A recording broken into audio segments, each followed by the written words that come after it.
Walking through the project, don't trust nobody. The neighbor stole my mama check. The millman act like he ain't even know this. You seeing the music now, this Master P, the first hip-hop album to where you see the music.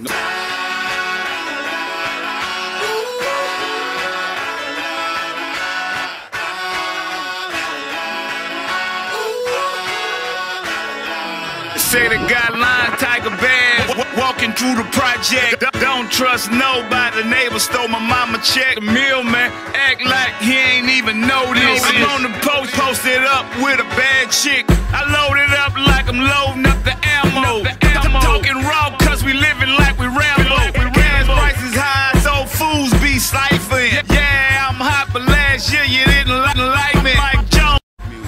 I'm in New Orleans. This our culture, you know, the Indians, we going crazy right now, man. I'm representing Big Chief right now, you know what I'm saying? It's like a sacred thing.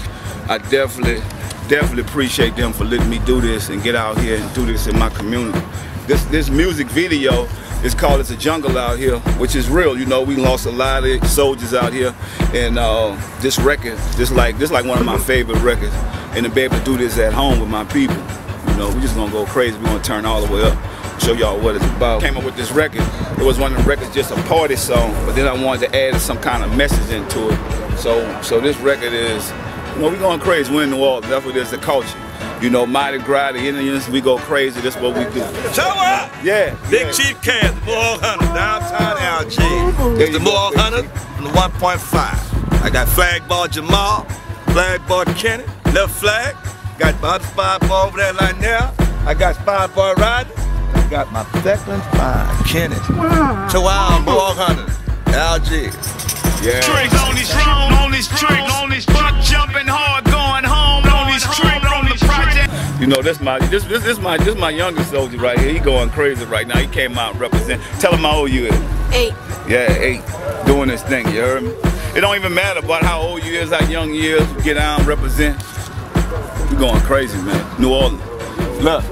Bring y'all over to my dog, man. Represent. Tell him what's up with us, man. Hey, I'm Flag Boy Mohawk Hunter Crosstown, baby. And what he's doing is I appreciate it, because what you see here is a jungle song, jungle music, doing jungle things. And this African tradition that we gonna let it swing and hang, baby. Joanna, Flag Boy, boom, boom.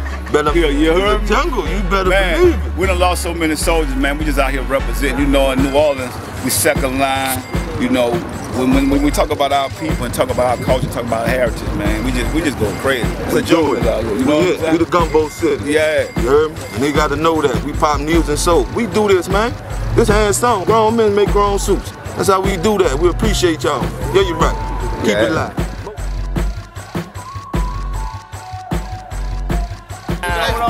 Champ of the world. Yeah. What's up with it? How you doing, man? Man, look, tell him your name and tell him what you about. Marcus McDaniel, future IBA middleweight champion, 11-0, from the city, from across the canal to Ninth Ward. Kicking it with my little brother, Big Boss P. You know how we doing, the New Orleans style. All the time, we getting that money. Yeah. We getting a little something. We got a little something, but you know, a little something. It ain't nothing. Yeah. You know, y'all looking forward to seeing my supposed to be fighting for the NABF belt. Then it goes to the same. I win that one. You know, this is my dog right here. Y'all already know what's happening, you heard me? We going crazy right now. Me and Gangsta got a hot record, man, that I'm telling y'all straight up. I tell y'all about the South music and being able to be from Louisiana. Me and my dog been rocking a while. This is our time again, 2014. The jungle, cause this is what we live in, the jungle down here, and we just representing. He get better with time, baby. Yeah. Make him say, we out here going crazy right now. I'm about to put my crown on right now, so y'all gonna see it in the video. I told y'all, it's not about listening to the music, it's about seeing the music. I'm the first hip-hop artist to do this. I know Beyonce did her thing on the R&B side, but I'm talking about 18 songs, all visual. And I had to stop everything I did to come home and do this at home. You know what I'm saying? And I got the real Indians with me, man. We going crazy right now. Yeah. Whoa! Up, down,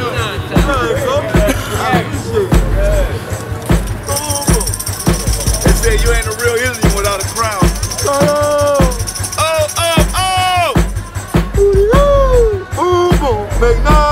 Yeah, man, I told y'all, you ain't never seen nothing like this. This is how we get out in New Orleans.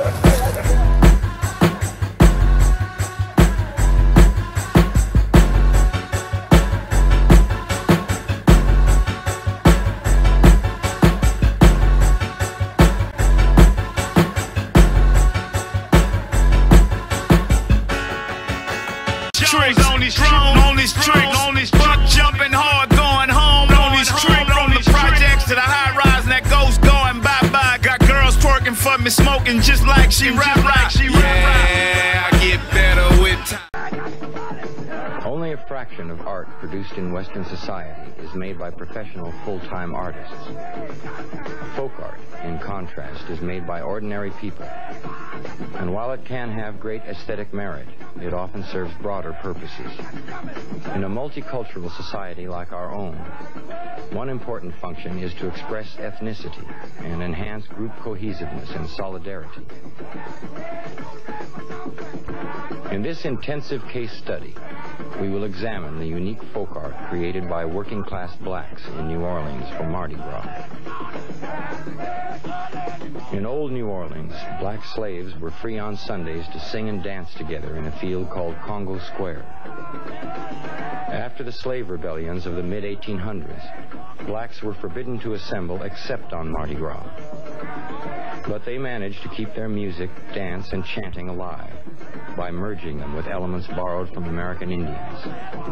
Today, New Orleans blacks, organized into tribes, still gather on Sundays to prepare for Mardi Gras and continue an old tradition.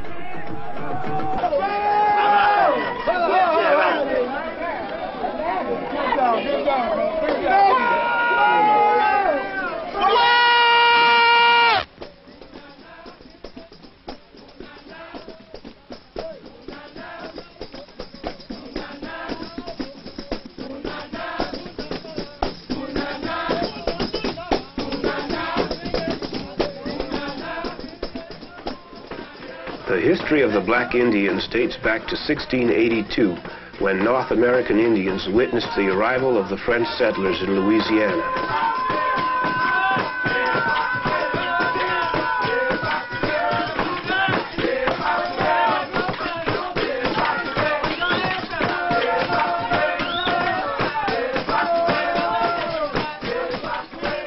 Many Indian tribes lived in the southeastern part of North America.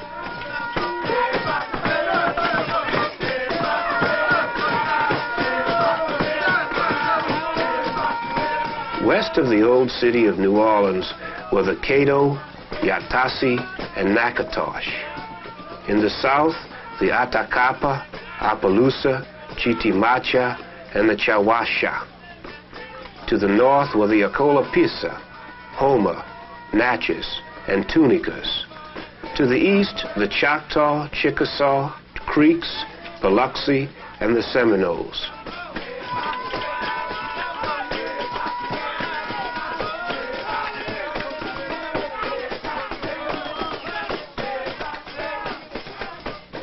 As the settlers took over the land, the Indian nations faced a never-ending struggle to preserve their way of life.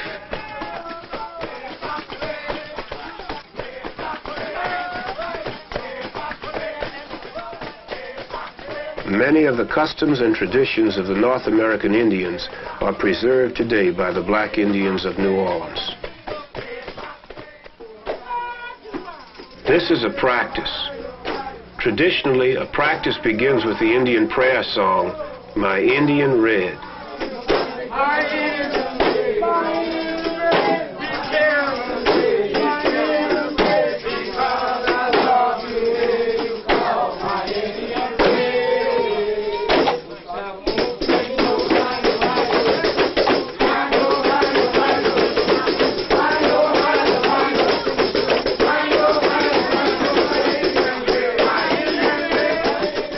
Louisiana in 1724, fear of uprisings from the African slaves prompted Governor Bienville to enact the Black Code.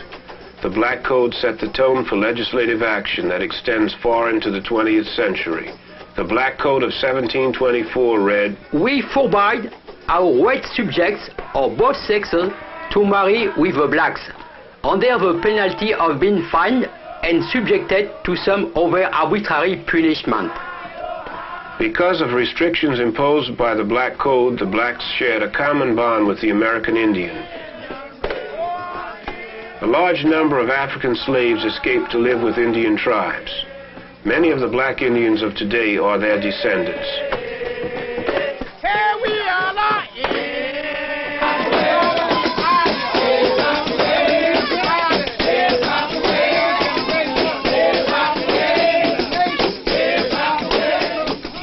old are encouraged to participate in the dance. Tribal dances are usually conducted by men. A practice takes place in a neighborhood bar on Sunday after church hours. It is more than a practice. It's a celebration of life. This is the dance of the chiefs.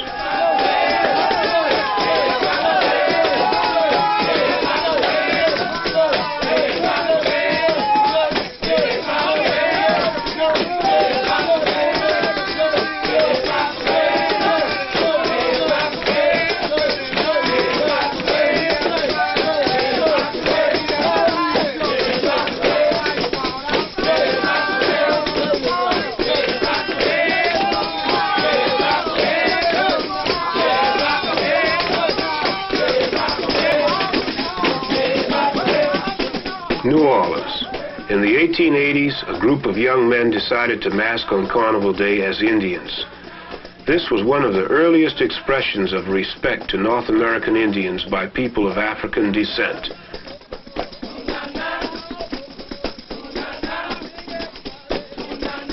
The group called themselves the Creole Wild West. Their first chief was a man named B. Kate, who was a descendant of Africans and North American Indians. Allison Tootie Montana, big chief of the Yellow Pocahontas tribe, is the great-nephew of B. Kate.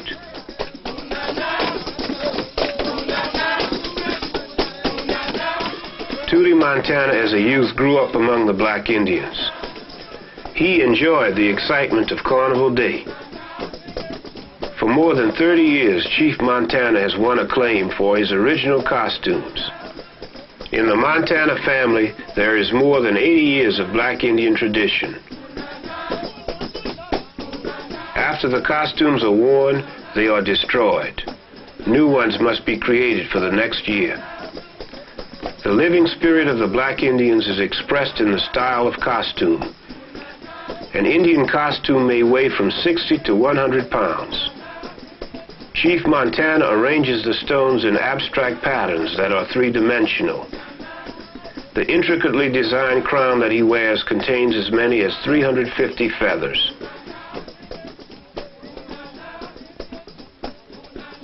A master designer, highly skilled in the art of making an Indian costume, Chief Tootie Montana keeps alive the traditions passed on by his father. The first year I masked as a man, I went at his house carnival with, I think, about 2 weeks off.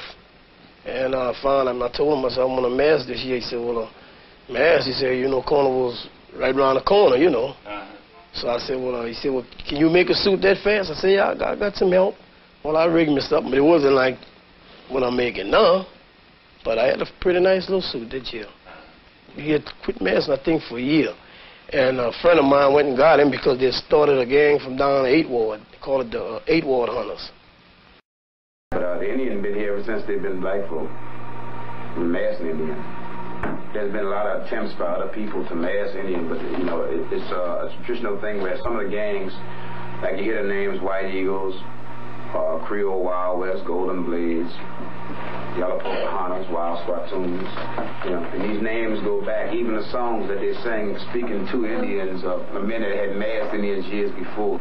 And the Mardi Gras Indian here, for instance, if you watch how they go through the whole rehearsal, and what they're doing, it's all speaking to the American Indian.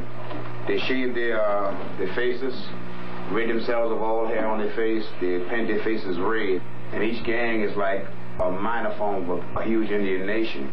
There's a lot of tradition involved in it. I don't know, you know, Mardi Gras Indian is something that you just got to be part of the feeling of what it's all about. It's just part of our heritage. You're sitting down and the tambourines start ringing. Some people call it funk, but you know, it's strictly us, the second line to us. Everything that got that kind of beat, the second line is something to get your blood warmed up and make your feet begin to move, and you start being part of yourself, the real you. And the beautiful part about it is that no two people can express themselves the same way. Everyone is feeling what they feel, and it's all basically a proud thing and a happy thing. It's a sad thing. It's a joyous thing. It's all these things combined. As black Indians, takes about a year. So, you know, it depends on how big of a suit you're gonna make, the time that you can devote into making the suit, and, you know, the money. When a person says, you know, how long does it take to make an Indian suit, and you tell them a year, the truth of the matter is it is a 1 year of a life. And what I mean by that is, if you were working on what we call a collar or a dicky, if you were working on that part of your suit in November, you could pinpoint what section you were on during Thanksgiving. So that suit, which is a year of your life, is also a chapter of each thing that happened month by month. The headpieces are very special, the way we make them.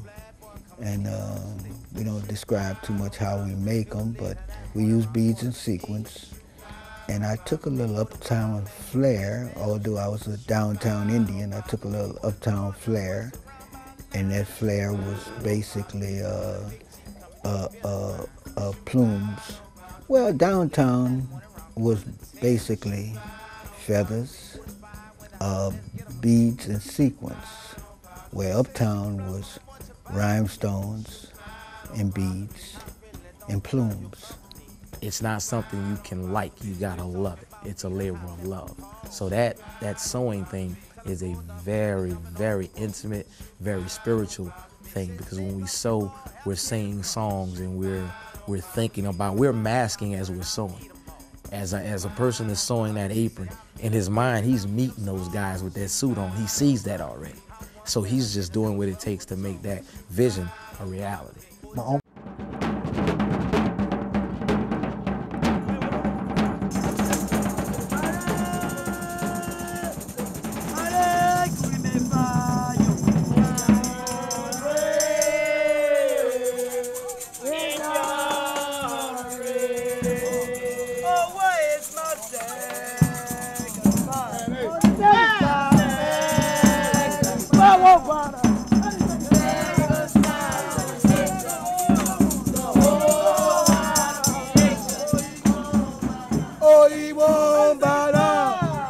First of all, this is my brother. He's also the big chief. He got his own tribe, Samoan warriors. Yeah. Give your name.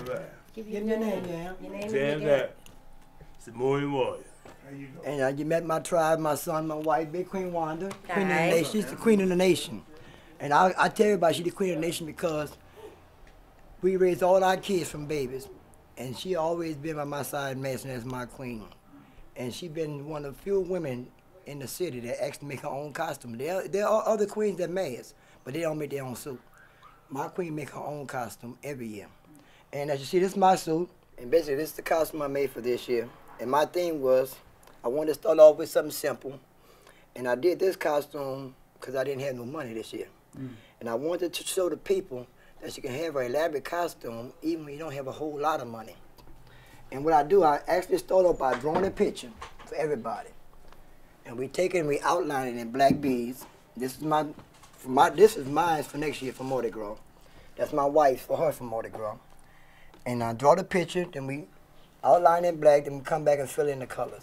It's the first step to making the costumes. The beads are actually one bead at a time to make each one of these costumes. Millions of beads to take the sword patch. This is my son costume. It's all handmade. They're also everyday. And like my friend was telling you, this year I actually assembled all the costumes together for the kids. And I want to ask two things to the parents. One, that they be there with their child Mardi Gras Day.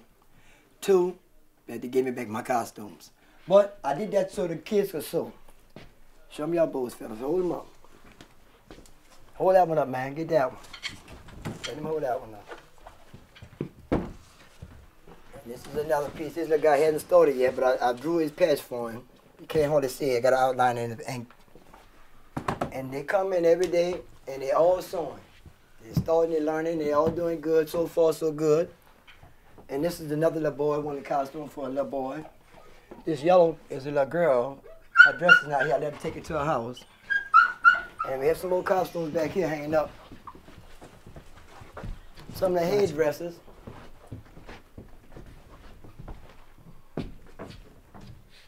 These are some of the head pieces.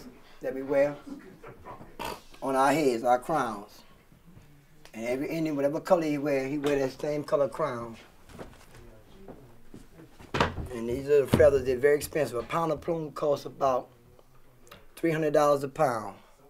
And this year I used on my crown, my white crown, and my 2 sticks, 9 pounds. Didn't have no job. I didn't know how I was going to do it.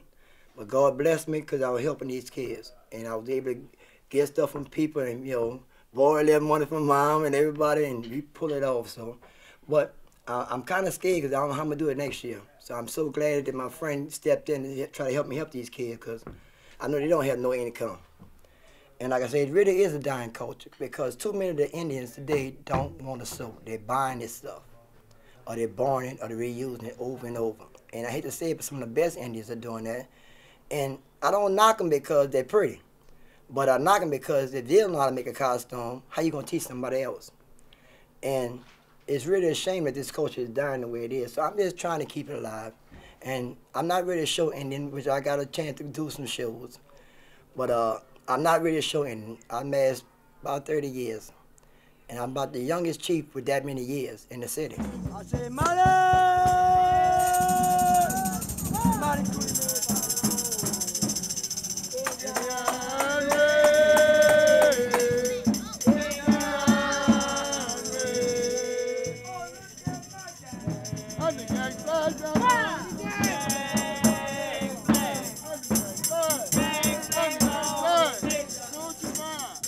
now, our culture came from slavery. Our culture pays homage and tribute to the American Indian. When the slaves left the plantations, they ran to the Indians for protection and shelter. So as a result, we interbred with them and became part of the American Indian tribes. So we still pay homage to the American Indians. That's what the uptown culture represents. I am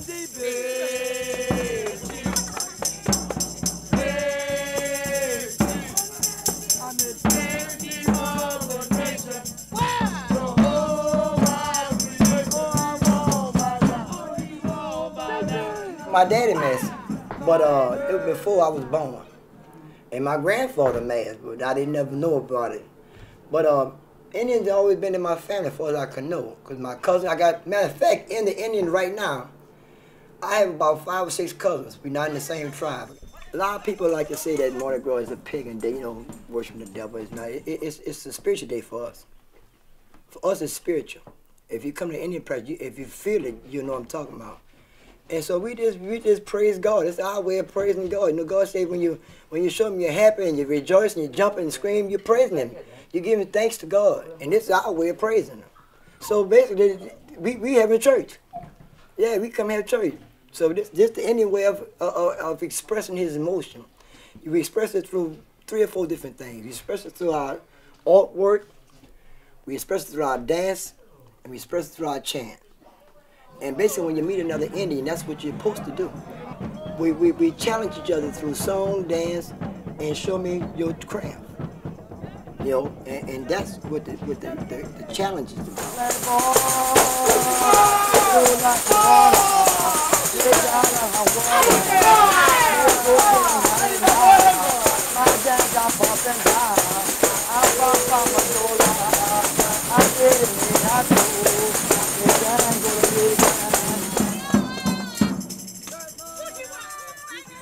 The Mardi Gras Indians are meant to entertain the community. We're not a parade. And we really started doing that because a long time ago, and I remember when I was a child, I ain't that old though, but we couldn't go to Canal Street. We couldn't go to Bourbon Street for the parades. And this is the reason why we started making our own parades in the black communities. And that's basically what this is for. And that's why a lot of times, like this year and last year, they say, well, Al, you're not going nowhere? I don't have to go nowhere. We're here to entertain this neighborhood. We ain't got to go nowhere right around the corner in here. I ain't got to go down Canal and all up St. Charles. It's for this neighborhood. It's for these people in this community. We helped a lot of little kids last year. So this year I decided I was going to help an older set of kids, bigger boys. so they can get a little exposure, because I want them to learn to sew. Because once they learn to sew, they're going to teach somebody else to sew. And basically, they're doing a great job. I'm really proud of them, because like I said, I've been sitting with them, and they've been trying their best. I can see they're going to make it. And we have an open invitation to any child in the neighborhood that want to be an Indian, that want to learn how to make a costume. With their parents' permission, they're welcome to come in, and we're going to help them do the first costume the first year. In the second year, I want to teach them how to make their own costume. And that's my only thing. I don't ask for no money.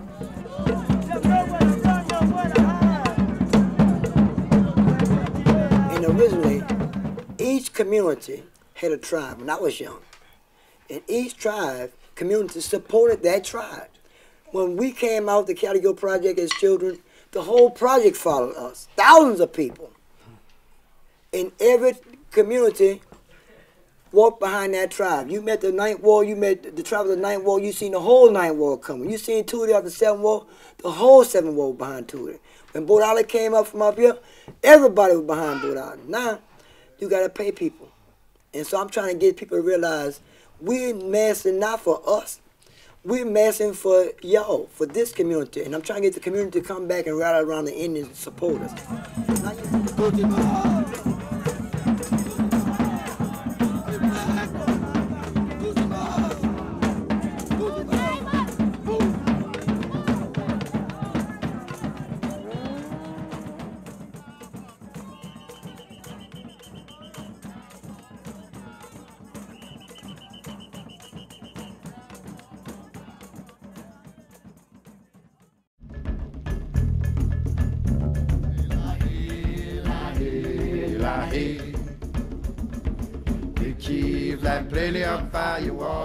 A lot of people don't know about what we do because a lot of people don't come into our neighborhood where we be at.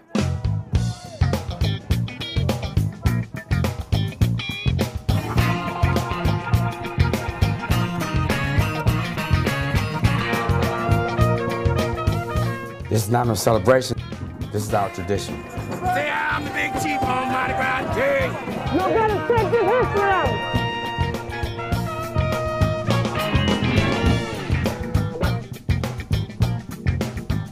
People like to know what a Mardi Gras Indian is. Our ancestors came up through slavery. The native Indians, they did take us in as runaway slaves. They hid us from the master. Let's go get them! Different tribes used to fight on Mardi Gras Day. The gangs would come from all over town. Sometimes they come with axes, hatchets, ice picks. Back in the 50s, police used to put us in jail. So here, it started back again. Get him out the street! Get him out the street now! But when they seen us coming, they would wrap the strap, but they built it tight. So they make sure that it wouldn't get out of their hand when they beat your head or whatever. We gotta get the spirit back in our body. We can learn to live with one another. Stop all this crazy stuff, all this killing. But today, it ain't about shooting a gun now. It's about being pretty.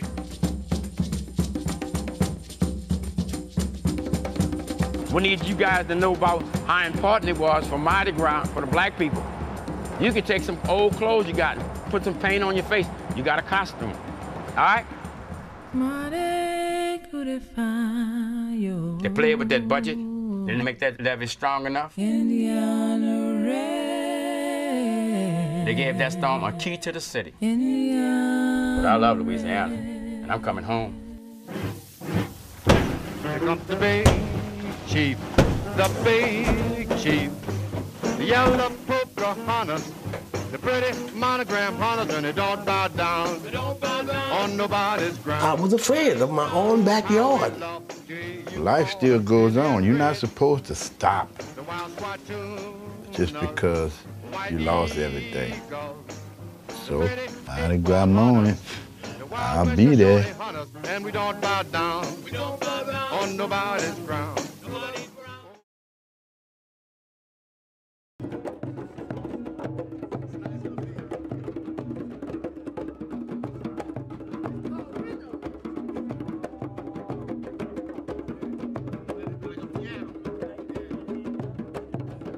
My name is Walter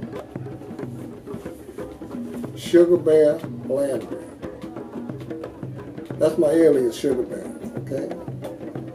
And I am the big chief of the Black Mohawk Mardi Gras Indian that was established in Jefferson, Shrewsbury, under the guidance of Eddie Capples, an Italian fella that loved it, what we was doing, and seeing fit that we got together and got involved in it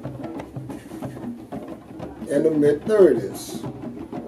Later, I came along in the mid-50s and I got involved. Back then, it wasn't like it is today. They did melrose, they did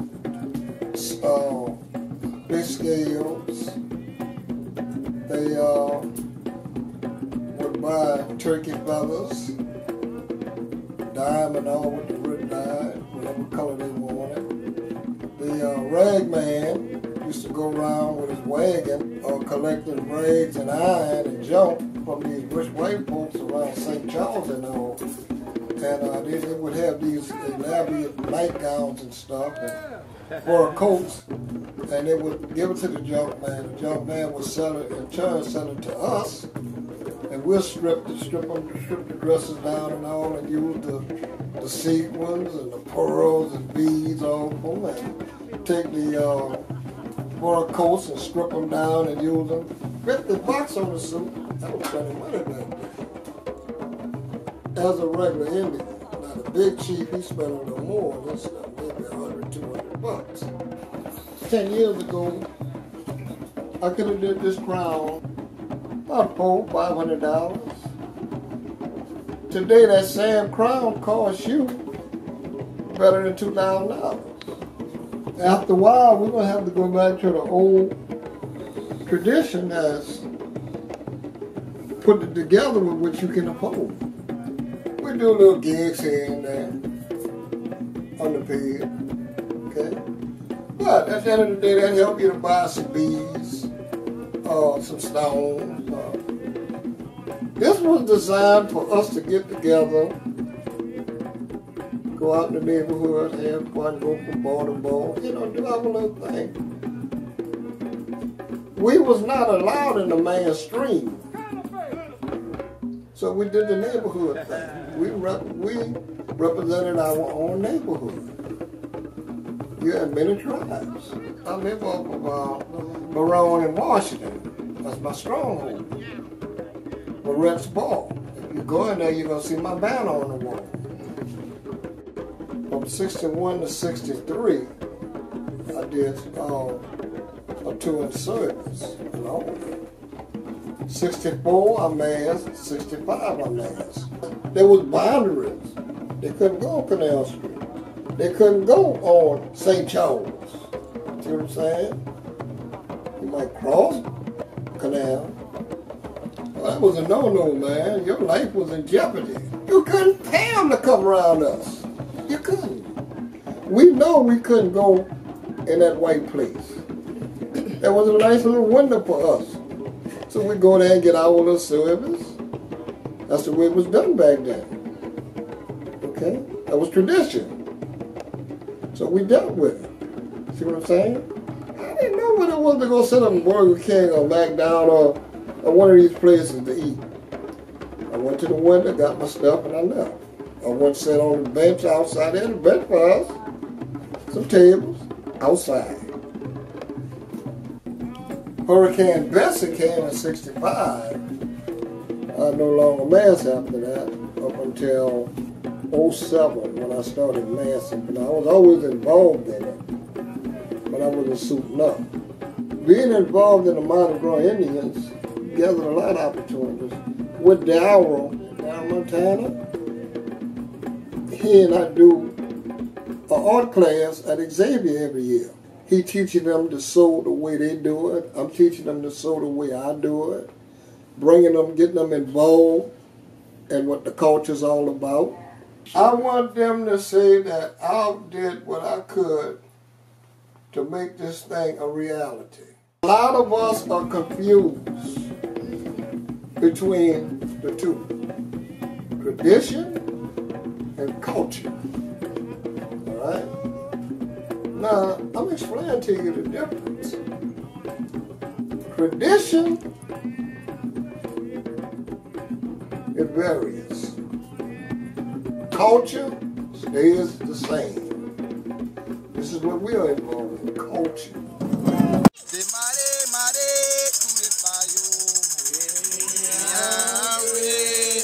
My name is Jermaine Borsey, and I'm from out the 7th Ward in New Orleans, Louisiana. I'm thinking it's like 1891, if I'm not mistaken. There was a tribe called the Creole Wild West, and that was the first Mardi Gras Indian tribe. There was a rebellion with the African slaves, and that's how we pay respect. That's how we pay our respect to the Native Americans that helped out our ancestors, you know, by masking as Mardi Gras Indian.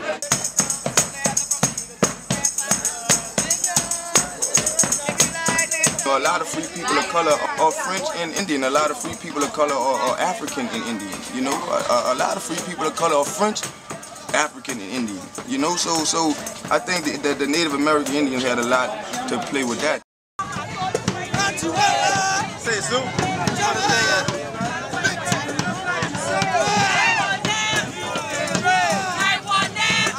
Neighborhood is very rich in culture, you know. What we doing, man, is basically just not letting the culture die. You know what I'm saying? Not letting this culture die. That's what it's basically about to me, man. Just keeping this culture alive, man. You know, keeping this culture alive, man.